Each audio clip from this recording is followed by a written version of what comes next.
Қызылорда облысы Қармақшы ауданы 3-ші интернационал ауылы номер 108 орта мектепті 5-ші сынып оқушысы Сайлаубек Арман Мұқағали Бақатай. Ең бірінші бақытым халқым менің, соған берем ойымның алтын кенін. Ол бар болса, мен бармын, қор болмаймын. Қымбатырақ алтынды нарқым менің.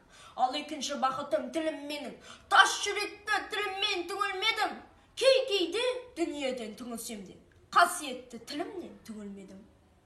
Үшінші бақытым бар, отан деген. Құдай деген кім десе отан дерем. Оты сөнген жалғанда жан барсың ба? Ойланбай келді отаумен. Түтін, өсірпі, көгере бер. Немерелер көбейсін шөберелер.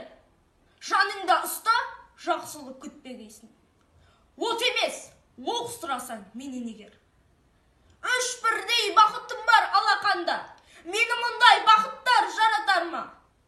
3 күн нұрын төгіп аспанымнан, Атырау, Алтай арқа, Алатауға.